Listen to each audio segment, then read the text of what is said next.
Professor Duker, I understand that, as you said before, that you take your students on field trips to different Yes. synagogues and churches and the like. But what I do understand is that some time ago, a certain incident or altercation happened with the authorities.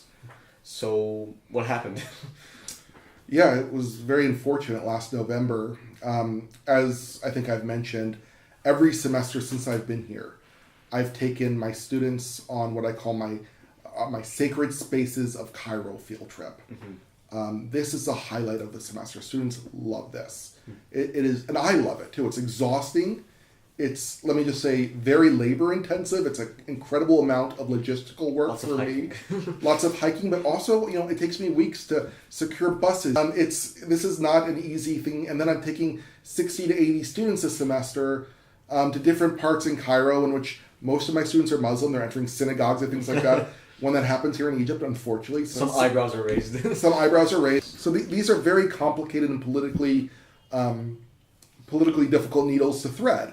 And for the first, I think, couple semesters I was here, I paid for the entire field trip myself. Yes, you said that, yes. I care about this. And if it wasn't, these aren't cheap. If it wasn't important, I wouldn't do it. But I love these field trips. I love it when I get to introduce a Muslim or Christian student here in Egypt who has never been to a synagogue in their life.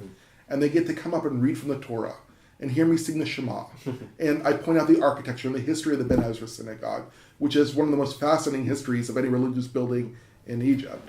And then we go to the hanging church, and we get to see this just fantastic church, and we talk about relics and reliquaries in Eastern Orthodox theology, specifically Coptic Orthodox theology.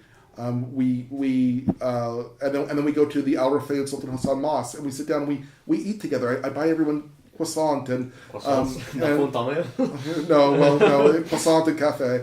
But we have Turkish coffee as well. Okay. But although many of my students will just have Red Bulls, which is about 19 times more expensive than an espresso, but that's fine. And we'll sit and they'll talk to Magda Haroun, the leader of the Egyptian Jewish community, and some of my more some of the students who expressed in their office hours to me, often hijabi students, who seem to be the least likely to tolerate people of other religions, especially Jewish, the people from the Jewish religion. After speaking to Magda Haroun for 20 minutes, they're getting selfies with her, they're hugging her, they are so in love with her because she's such an amazing person. Did she attend all of your trips? Just sometimes? Not all of them. She's always invited. She's very busy, but she's come several times, and my students absolutely adore her. She is a rock star. And it really changes their perspective to actually get to meet a Jew she loves Egypt. She is not a Zionist, which surprises a lot of them. She is Egyptian and Jewish.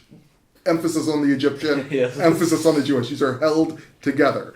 And they love her. It's great. These are just fantastic field trips. This last November, I believe it was November 25th, was a different situation. Okay. I received, like I do every semester, the full permission and blessing of AUC to do this field trip. Even though they don't pay for it? No money. No, they didn't get any money. They gave me permission and blessing from the security services at AUC. I invited the security services to come with us if they wanted to, if they thought it was dangerous, or if they just... Do they come with you? They never have, but I've always invited them. I always invite our dean and my department chair. They never go. I don't think I wasn't able to invite my department chair last semester just because there was a department meeting on the same day. But I've always invited the dean, and I've always invited the department chair before that. I've invited the president, Frank Ricciardoni, and none of them have ever gone. Unfortunately. They see it as a little bit of a nuisance, or just this professor doing all this silly education stuff. Who cares about that? Why don't you just take on a few more students? That's what they want.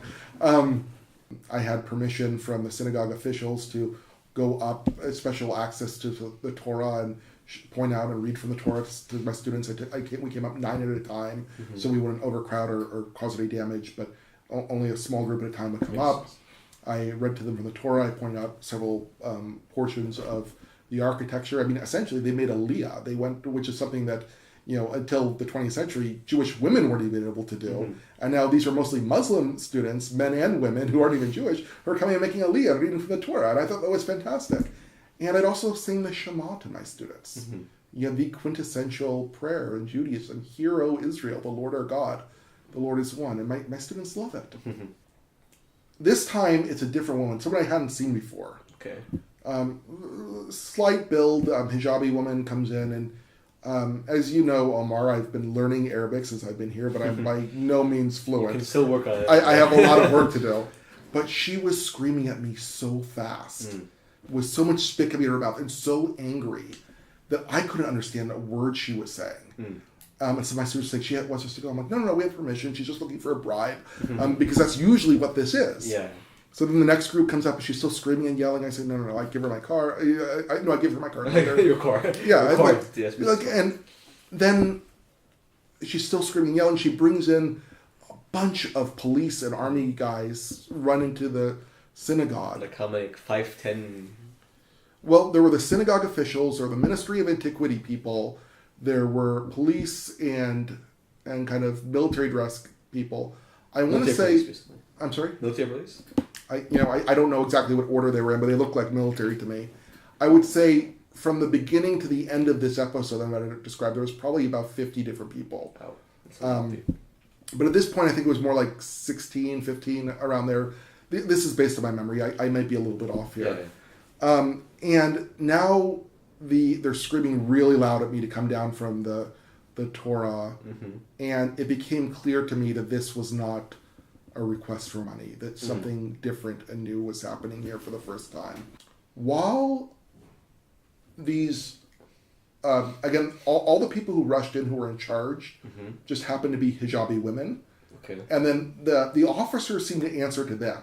Not the other way around. No, they seem to be kind of the power brokers. Okay. The officers had their own thoughts and agenda, but the hijabi women tended to be more aggressive and angry. Yes, the officers seemed a little bit more laid back, but a couple of them started approaching my hijabi students, my students who wear the hijab, and asking them if, especially one student in particular, if I had been trying to convert them to Judaism, if that's what I had been doing there, which is patently absurd. So they're trying to... What kind of a nutcase would move to Egypt to convert hijabi Muslims to Judaism in a Jewish synagogue in front of everyone?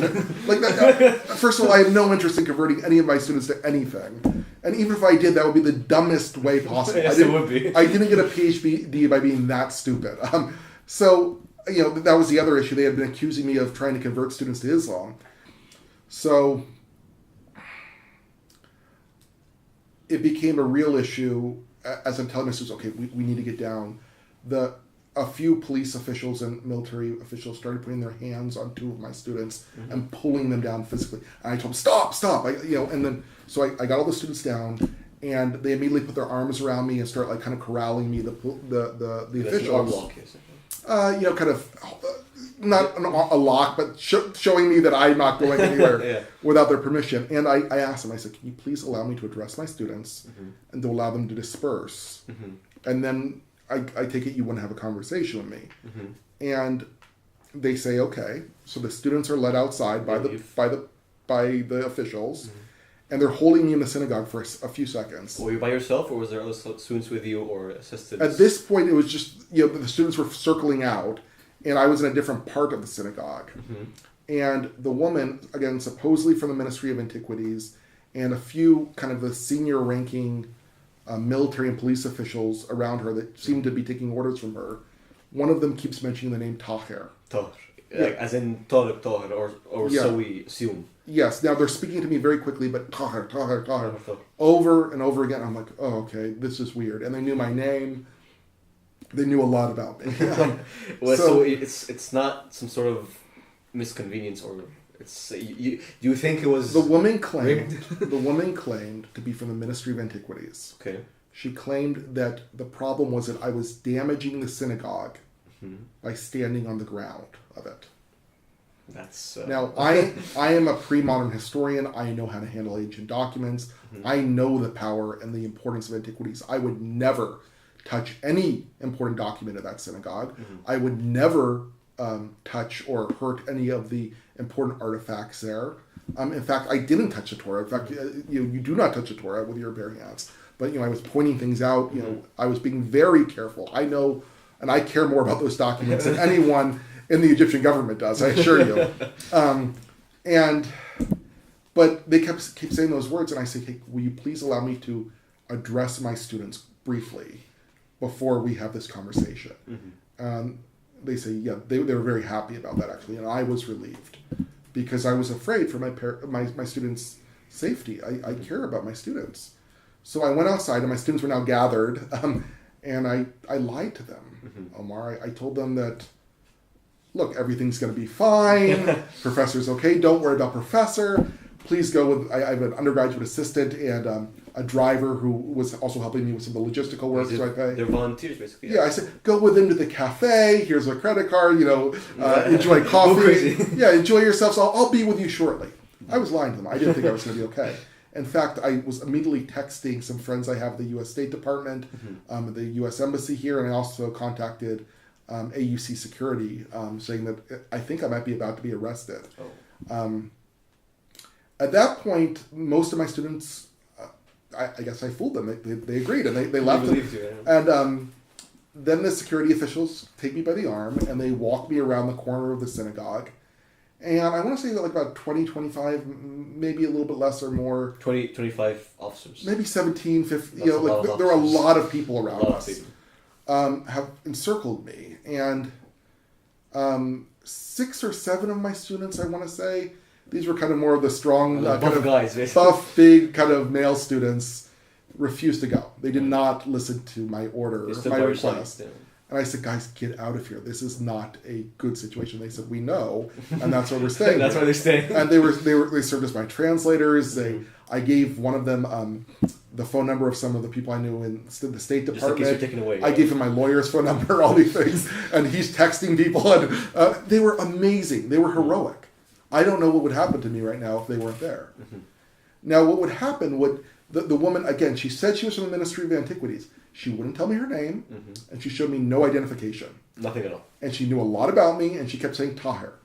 Oh, To me, that sounds maybe not from Ministry of Antiquities, but I don't know. I don't know who she is. She wouldn't show me her identification. So she would yell and scream at the ranking officer of all the military and police guys. And then the police officer would come over and say, Professor,